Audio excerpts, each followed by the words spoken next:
Hi guys, it is March 19th, 2017.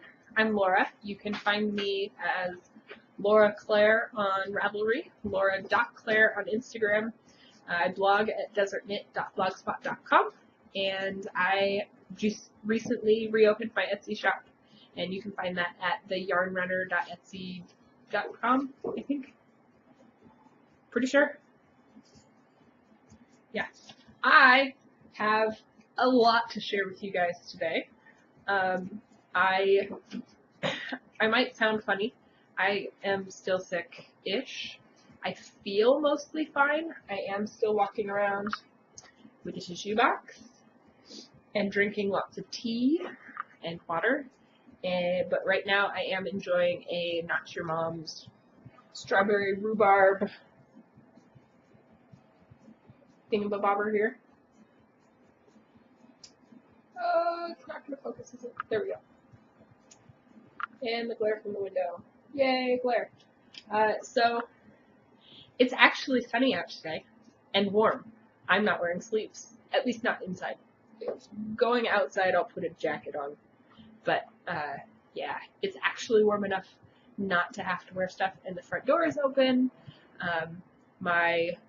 I don't actually have any overhead lights on right now. I am just going off of the sunlight coming in through the window, which is amazing. I really enjoy being able to do this.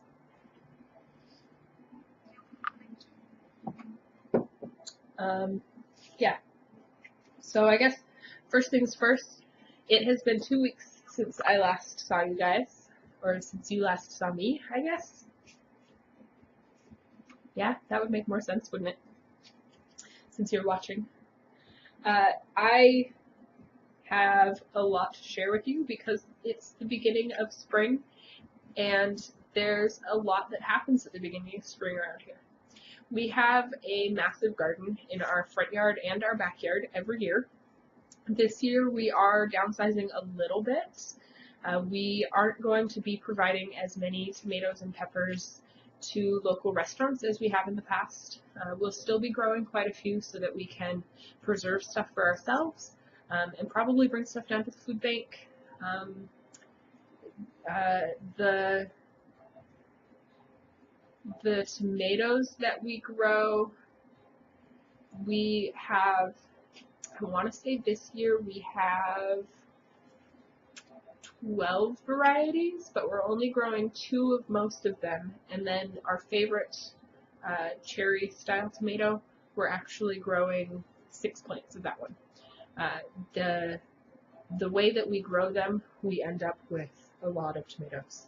I don't know if it's just because we spend so much time with them, or if it's just because the environment here is kind of perfect for tomatoes. We also grow peppers, and we have little tomato and pepper started indoors. And then we direct sowed some radishes, some lettuces. I'm pretty sure we put in Ty put in some beets. I love beets, so I was okay with that. And then we'll probably put in some carrots this week. So it's the beginning of the summer madness of weeding and pruning and tying things up and making sure things don't get knocked over in windstorms. That's kind of the hardest thing around here. It's also the beginning of spring, so that means that sheep are being sheared. So I went out last Friday, and helped my friend Leslie shear her fiber flock of Shetland sheep. She has 25 sheep, and then she sold 5 of her sheep to someone local who fell in love with the sheep, so she had to bring her sheep over to get them sheared as well. So we ended up helping with 30 sheep shearings. It was incredible. I have to say that I am totally and utterly in love with being able to, we were all assigned different tasks. Mine was pick up the fleece right after it's been sheared, lay it out on the big giant table, and pick all of the biggest kind of bits of crap off of it, and sticks, and little bits of hay and that kind of thing, the biggest pieces of those, and then fold the sides in and roll it up and stick it in a bag with the sheep's name on it. So it was amazing to watch the shearer shear the sheep and then be able to pick that fleece up and still feel the body heat of the sheep as I'm laying it out flat and pulling things off and rolling it up and putting it in a giant garbage bag. Excuse me. The shearer was kind enough to let us also give vaccinations and deworming and do hoof trims for the sheep while he was, still holding on to the sheep after he had cut everything off, which is fantastic to get it all over with all at once so that we don't have to go back out and try and get all of the naked sheep who have just been sheared back together so that we can hold them down and make sure that they, are vaccinated for the year and will have nice hooves to walk around on. It also made me really fall in love with a few specific fleeces, and I may or may not be working out a plan so that I can get some of those fleeces so that I can spin them. One of the fleeces last spring, when this sheep was just a newborn lamb, I totally fell in love with the way that this sheep looked, and I really, really wanted to see what the lamb fleece would be like, and probably take it and spin it and see how it turned out. And it is the coolest fleece ever. I will be putting pictures I'll probably put in like little intermission things. So if you randomly see me cut out and see a picture put in, that's what that is.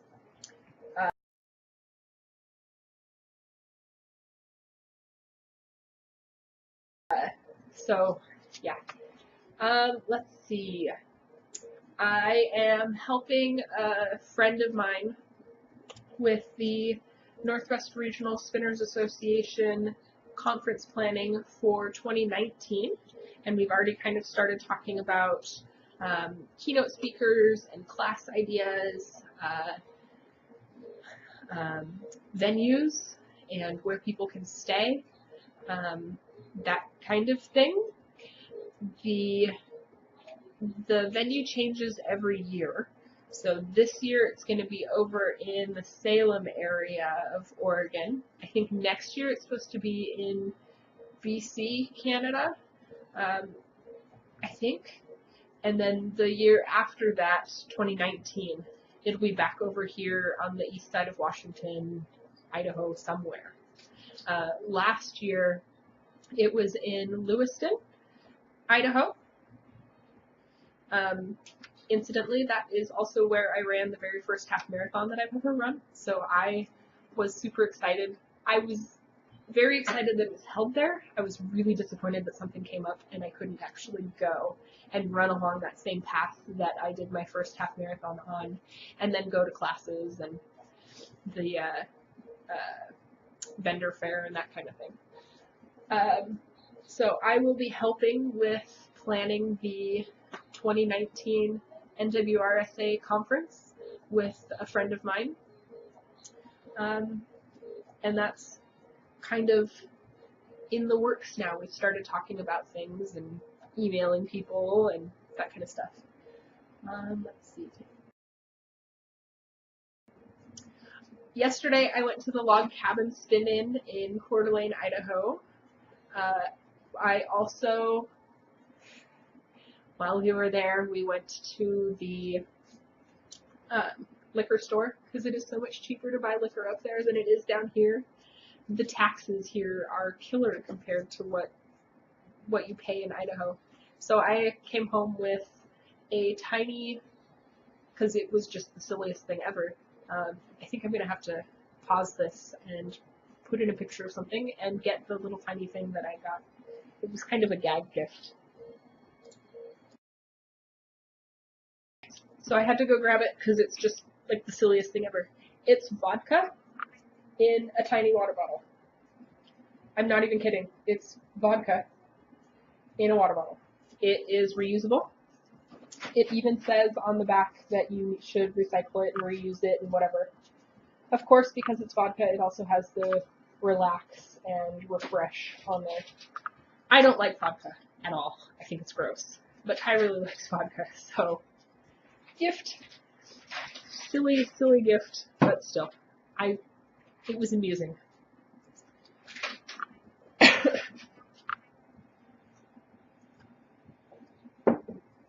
So while I was at the log cabin spin-in, they have demos for different things. So they had a great wheel, a walking wheel demo. They had a spinning art yarns demo. They had, I want to say they had a Nuno felting or surface felting or something kind of demo. And then they had a few like more in-depth drop-in seminar classy kind of things. And there was one on natural dyeing, specifically natural dyeing with lichens and mushrooms, which I really wanted to go to. So I went to that. I sat through the little presentation thing that the speaker gave. And then afterwards, we got to go up and touch all of the samples, look at all of the pictures, some of the different projects that she brought using stuff that she had dyed, and some of the stuff that, sorry, the ferrets are being very weird right now. Some of the stuff that she has collected to dye with, that she kind of just stuck in little labeled baggies for us to see what different things made what colors, kind of thing. So afterwards, pretty much after everyone else had asked all of their questions and I got to overhear some of the questions and answers, I then sat there and this lady was so kind. She talked to me for like half an hour on natural dyeing with mushrooms and lichens and what kind of resources I might find useful. So she gave me a list of books. I have started an Amazon wish list for Ty, my parents, pretty much anyone who wants to get me something. And I will make sure that that list gets shared so that you can see what the books are. I'm not going to share the Amazon wish list, that would just be silly. But I will share the titles of the books. And she gave us, if we wanted it, a little printout on kind of safety and basic information, some of the different dye extract methods. And then, because this is something that I have been interested in, while I was with Leslie doing the shearing, she has an extensive library. So I asked her if I could borrow a couple of her books. So I'm borrowing the Wild Color book and the Color in Spinning book. So Wild Color is all about natural dyeing, which is what I'm interested in. I want to see what colors come from what plants. And then the Color in Spinning is more a synthetic dyes and how you can have different color effects based on blending of colors and things like that. So color theory is what I'm going to get out of this one, and pretty much everything else I'm going to try and get out of this one. Plus some of the books that I want to get now that are specific to mushroom and lichen dyeing. So I thought it was really interesting. This is something that kind of seems obvious to me, but the presenter who talked about the natural dyeing with lichen and mushrooms, she was saying how a lot of people are under the impression that natural dyeing is safer than using an artificial dye. That's so not true.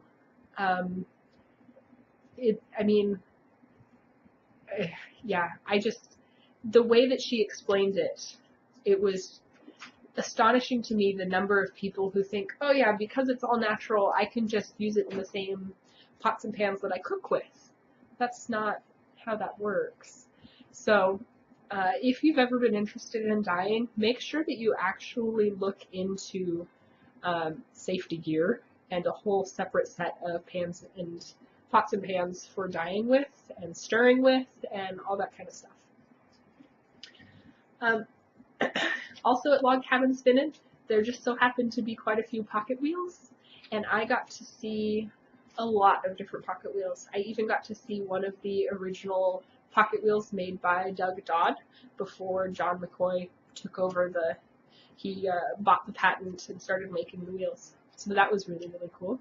And then there was a lady there who had a newborn blue-faced luster lamb who was so tiny and so adorable. So that was really, really cool. Now, getting into more of the normal kind of whips and faux and that kind of thing, before I talk about what I've been working on and what I've finished, I'm going to share my business cards with you and one of the things that I count as a finished object because it was really time intensive. So I got official business cards. The reason I got these is because I'm going to Fiber Market Day in Prineville, Oregon next weekend. Oh, it came out of focus. Here we go. So it has pretty much everything you need to know to get a hold of me and some cute pictures. And then on the back, because you have an option to put something on the back, and I think business cards without a back are kind of silly. I put the picture of some with my hands on. So I made these up, ordered them, got them in this week, and then I also took pictures and made listings on Etsy for a whole slew of hand-spun yarn.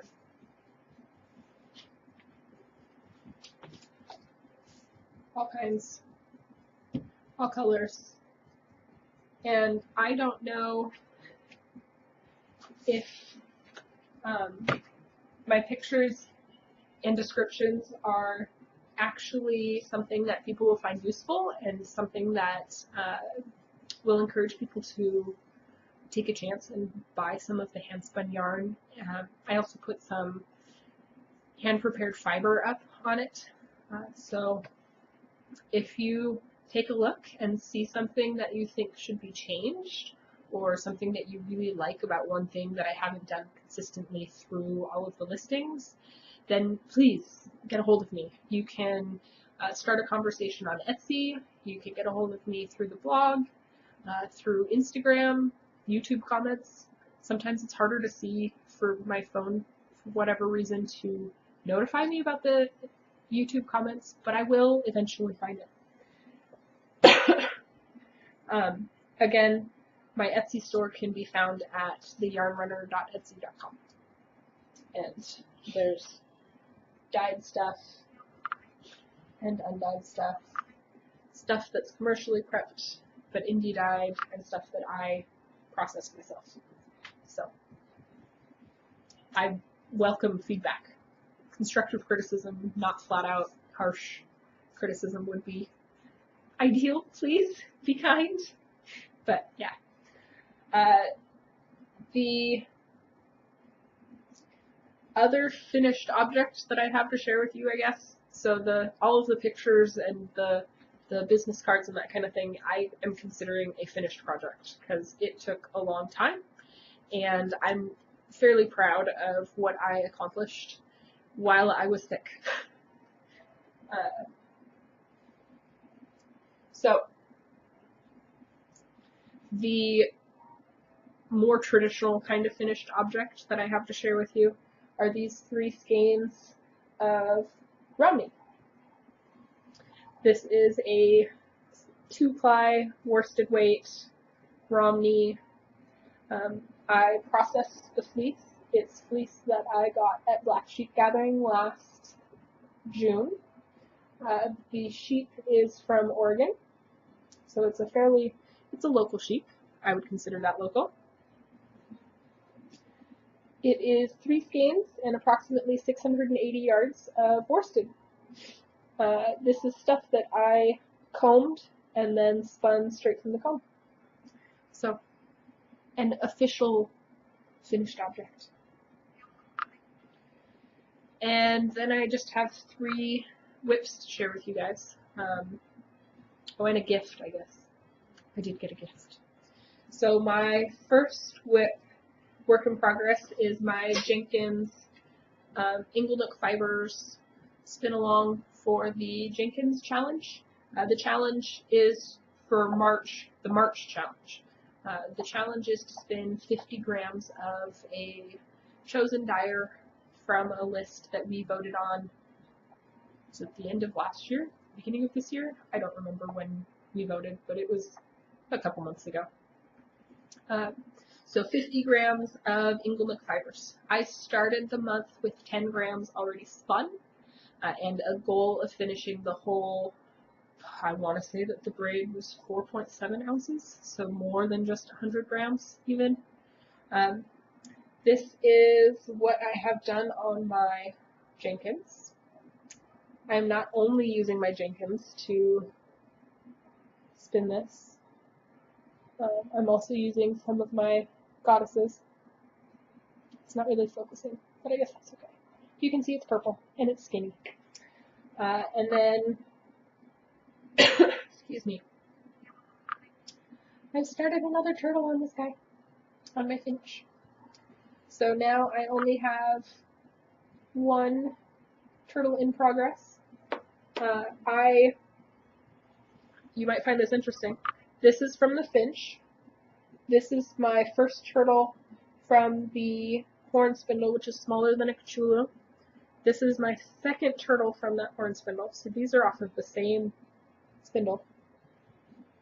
And then this one's off of cachulu. So it's kind of interesting to see that this and this almost are the same size. I probably could have stuffed more onto this one, but it was getting pretty full. The shaft on the spindle was barely sticking out the bottom of the turtle. And then obviously I can fit a lot more onto the horn spindle than I did my first turtle. So it's very exciting. I haven't worked any on the goddesses in the last couple weeks. Well, I did, but not enough to show you guys. So I will share probably pictures on Instagram and on my blog of that progress. So the other spin that I'm working on is my Jemmy bats from Ashleen. They are the hobbledehoy Jemmy bats. My plan is to spin this up and then ply it with the Inglenook Fibers. So here's what I have left. 1 full bat and then I think half of a bat. And here is what I have done. Here's what I have completed. I am not doing any kind of obvious color management, I guess. I'm just stripping the bat down and spinning it end to end. So, yeah. I think that this will be fun to ply with the purple. And have barber pulling all the way through. And then knit it, because it's going to be a lace weave yarn. And then knit it into an asymmetrical, kind of inspired by the Find Your Fade shape, with very, very little actual lace patterning to it, but probably just a tiny bit every once in a while, just to see how it turns out. I have no idea how much yarn I'm going to have in the end. I am spinning it. I could probably make it a 4-ply sock yarn. It is taking me a while. So the Jemmy bats are 4.5 ounces, and then the Inglenook Fibers is 4.7 ounces. So I'm going to have quite a bit of fiber, probably end up with 2 skeins. I don't think that I'm going to be able to fit, 9 ounces on one of these. even though it's a lace weight and I can fit a good 5 ounces of DK weight applied onto one of the bobbins. So the last work in progress that I have to share with you guys is living in one of the bags that I made. I will be listing bags on Etsy as well, so that may not happen until after Fiber Market Day. So this one has a pocket inside, halfway a separator pocket thingy. I don't really know what to call it. And the project that I'm working on is a pair of socks.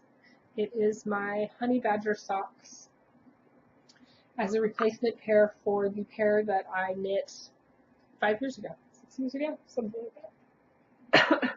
I just put a basic top down, heel flap and gusset. I didn't have the pattern with me. I wasn't quite down to the heel yesterday when we left for Idaho. I think I was probably down to about here. So I have knit from here through the heel down to here yesterday. I knit on it in the car on the way up and most of the way back. It was a little dark when we left in the morning, and then it was a little too dark when we were on our way back. So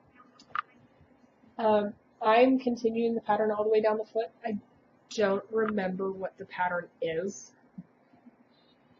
if I'm supposed to stop that, but I like the way that it looks, so that's how it's going to be on this pair, even if it's not supposed to be. So it might be Honey Badger inspired.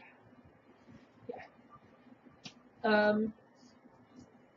That is all of the whips and faux that I have to share with you guys.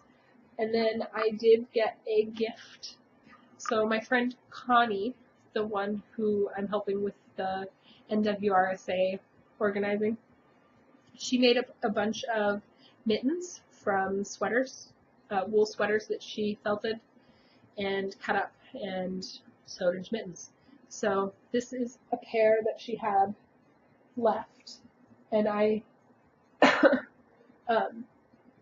she sent most of them to family on the East Coast, so they are getting very well used right now. But yesterday I said something about how I'm going to need a new pair of mittens for the barn next year, and she had this pair left, and they fit me, and they will be perfect at the barn, and I'm not going to feel too terrible about washing them or getting them, you know, very dirty at the barn, because it's a barn and there's a lot of dirt there. So I got a new pair of mittens. Yeah, that is all that I have to share with you guys, which is a lot more than I normally have to share with you guys. So this whole every other week thing will probably end up working out better than every week. If you have any questions, or if you want to know something more about what I talked about today, then please get a hold of me. Like I said, the easiest place to get a hold of me is going to be in the YouTube comments below, though my phone may not notify me, and it might take me a little while to reply to you. So again, you can find me on Instagram, which I'm on Instagram every day, as lora.clare, and that will probably be the quickest way of getting a hold of me if you want to know anything. I will see you guys in a couple weeks, and after a weekend of Fiber Market Day and friends down in Oregon, so I will have a lot to share with you again in a couple weeks. Thanks. Bye.